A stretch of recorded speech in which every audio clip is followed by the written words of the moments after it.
Hello everybody, welcome to Everest Coaching Institute. Today we will discuss class 11th economics जो हमारी series चल रही है micro economics and central problems of an economy. हम उसको ही continue करेंगे आगे। तो चलो शुरू करते हैं। अब बेटा हम micro and macro economics discussion के बाद में कि वो क्या होती है, उनमें डिफरेंस क्या है, एक नया कॉन्सेप्ट आ जाता है आप में, पॉजिटिव एंड नॉर्मेटिव इकोनॉमिक्स। इसके ऊपर आपको समटाइम्स पेपर में क्वेश्चन आ जाता है कि पॉजिटिव एंड नॉर्मेटिव इकोनॉमिक्स क्या है या इनमें क्या डिफरेंस है। सो शॉर्ट नोट कई बार छोटा क्वेश्चन आ जाता है। तो ये जो मैं अभी आपको करवाऊंगी इसमें पॉजिटिव एंड नॉर्मेटिव इकोनॉमिक्स के बारे में, अगर आपको डिफरेंस आता है तो आप उसको डिफरेंस की फॉर्म में कोट कर सकते हो आंसर में। और अगर आपको नॉर्मल 3 मार्क्स का क्वेश्चन आ जाता है पॉजिटिव एंड नॉर्मेटिव इकोनॉमिक्स के ऊपर, तो आप वो भी लिख सकते हो। ठीक है, तो अब ये देखो, अब ये जैसे है मैंने आपको टेबुलर फॉर्म में बनाया है। बेसिस है पॉजिटिव इकोनॉमिक्स और नॉर्मेटिव इकोनॉमिक्स का। पहला बेसिस है हमारा मीनिंग। मीनिंग क्या है कि पता होना चाहिए हमें पॉजिटिव इकोनॉमिक्स और नॉर्मेटिव इकोनॉमिक्स है क्या, ये किस बला का नाम है। तो सबसे पहले देखो जी, मीनिंग में क्या आता है। पॉजिटिव इकोनॉमिक्स जैसे उसके नाम से पता चलता है पॉजिटिविटी शो करती है। वो बेसिकली बताता है कि क्या है, describes what is, what was, what would be under a given circumstances. Means आज क्या है, कल क्या था और कल क्या होगा अगर कैसी सिचुएशन होगी। जैसी ही हमारे को सिचुएशन दी होगी उसके अकॉर्डिंगली वो आपको एग्जैक्टली बताता है कि ऐसा था, ऐसा है और ऐसा होगा। राइट। पर जो नॉर्मेटिव इकोनॉमिक्स है वो ये चीज नहीं बताती है। वो बेसिकली आपको एक वो ओपिनियन के ऊपर बेस्ड है। वो बताती है आपको कि क्या होना चाहिए। इसमें आपको मैं एक बहुत अच्छा एग्जांपल देती हूँ। मान लो कोई प्रॉब्लम है इकोनॉमिक्स की, जैसे हमारी प्रॉब्लम है पावर्टी के ऊपर। अब ये प्रॉब्लम है पावर्टी के ऊपर या अनएम्प्लॉयमेंट इकोनॉमी में है, तो हम कैसे उस प्रॉब्लम को डिस्कस करते हैं डिटेल, मतलब उसकी कैसे हमने पूरी उसको पूरी स्टडी कर रहे हैं, क्या चीजें उसमें देख रहे हैं कि पावर्टी का कंटेंट हमारे पास क्या है, कितनी पावर्टी इकोनॉमी में कितनी है, क्या क्या रीजंस है, और कि उसका क्या इम्पैक्ट इकोनॉमी के ऊपर हो रहा है, या अनएम्प्लॉयमेंट का इम्पैक्ट क्या इकोनॉमी के ऊपर है। वो सारी चीजें हमारी आएंगी पॉजिटिव इकोनॉमिक्स में।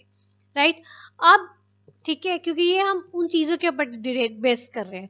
अब क्या ये जो पावर जो हमने पूरा कर लिया, जो पावर्टी का क्या होना चाहिए, राइट। ये मींस जो पावर्टी कितनी, जो इकोनॉमी में जो हम सजेशंस देते हैं कि कैसे हमारी इकोनॉमी में पावर्टी रिड्यूस होगी ये स्टेप्स लेने से, या हमारी अनएम्प्लॉयमेंट कम होगी। तो जो हमारे मतलब ओपिनियन है, हमारे सजेशंस हैं कि ऐसा होना चाहिए, उस केस को हम बोलते हैं नॉर्मेटिव इकोनॉमिक्स। ठीक है, समझ आया आपको। पॉजिटिव और नेगेटिव नॉर्मेटिव इकोनॉमिक्स में, पॉजिटिव में क्या है एक्चुअल बेस के ऊपर, फैक्ट्स के ऊपर बेस करती है, और जो नॉर्मेटिव है वो क्या होना चाहिए, जो सजेशंस या ओपिनियंस के ऊपर बेस करती है। राइट। तो नेक्स्ट कम्स, वैसे मैंने आपको पहले ही पॉइंट में डिस्कस कर दिया कि उसके क्या बेस, किसके ऊपर बेस्ड है। जो पॉजिटिव इकोनॉमिक्स है वो रियल फैक्ट्स के ऊपर बेस्ड है, जैसे मैंने अभी आपको एग्जांपल दी अनएम्प्लॉयमेंट और पॉवर्टी की। और जो नॉर्मेटिव इकोनॉमिक्स है वो आपके मतलब जितने हमारे लोग हैं, पीपल है, उन सबके इंडिविजुअल ओपिनियंस होंगे, उनकी अपनी सजेशंस होंगी, तो वो उनके ऊपर बेस्ड करती है। Right. Then comes verification. Verification क्या है, जो आपकी पॉजिटिव इकोनॉमिक्स है you can always verify it. क्यों वेरीफाई कर सकते हो, क्योंकि वो आपकी जो है क्या था, क्या है और क्या होगा, इसके ऊपर बेस्ड है। इसके पास उसके पूरे फैक्ट्स हमारे पास अवेलेबल है। बट जो नॉर्मेटिव इकोनॉमिक्स है वो आप वेरीफाई नहीं कर सकते। क्यों नहीं वेरीफाई कर सकते, क्योंकि वो ओपिनियंस के ऊपर बेस्ड है, वो सजेशंस के ऊपर बेस्ड है, and the opinions and suggestions may vary from person to person.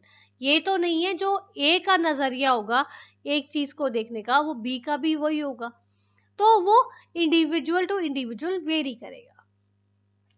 Right. अभी जैसे मैंने आपको एक एग्जांपल देती हूँ इसमें। मान लो 2 पर्सन है ए एंड बी। ए कहता है कि इंडिया की पॉपुलेशन प्रेजेंट जो है वो 60 करोड़ है। एग्जाम्पल है ये। और बी आपको कह रहा है कि इंडिया की जो पॉपुलेशन है 140 करोड़ है, राइट। इस केस में आप ये दोनों स्टेटमेंट्स को क्या जज करोगे, ये पॉजिटिव स्टेट इकोनॉमिक्स है या ये नॉर्मेटिव इकोनॉमिक्स है? इस केस में बेटा ये दोनों ही पॉजिटिव स्टेटमेंट्स है, नेगेटिव नॉर्मेटिव स्टेटमेंट्स नहीं है, ये दोनों ही पॉजिटिव है। क्यों? क्योंकि इसके ऊपर हम पूरा इसकी जब स्टडी कर लेंगे, सब कुछ हम इसमें डिटेलिंग कर लेंगे, उसके बाद में हम इसको कर सकते हैं, ये स्टेटमेंट को जज कर सकते हैं ट्रू और फॉल्स। वी कैन से जो ए ने कहा है वो फॉल्स है और जो बी ने कहा है 140 करोड़ दैट इज ट्रू। सो जो पॉजिटिव इकोनॉमिक्स है वो आपकी वेरिफिकेशन के ऊपर, वो एक फैक्ट्स के ऊपर बेस्ड है, और जो नॉर्मेटिव इकोनॉमिक्स है वो आपकी जो वेरीफाई नहीं कर सकते हो, वो आपके ओपिनियंस के ऊपर बेस्ड है या सजेशंस के ऊपर बेस्ड है, right. Next comes value judgement.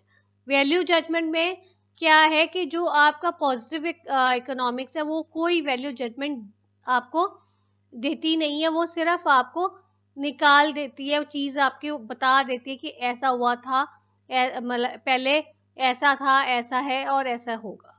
कोई उसने जजमेंट नहीं शो की है, कुछ उसने यील्ड वहां से कुछ नहीं मिली है। पर जो नॉर्मेटिव इकोनॉमिक्स है वो बेसिकली आपके इंडिविजुअल ओपिनियंस एंड सजेशंस के ऊपर बेस्ड है, तो वो कोई ना कोई आपको एक कंक्लूजन, एक आपको वैल्यू जजमेंट दे देती है। ठीक है बेटा, तो ये आपके पॉजिटिव एंड नॉर्मेटिव इकोनॉमिक्स का बेसिक मैंने आपको सारा बेस आपका क्लियर किया है। So this is all about today's video. If you like this video, share it with your friends, like and subscribe our channel. And if you find any difficulty in the video, you are most welcome to give your feedback in the comment box. Thanks for watching.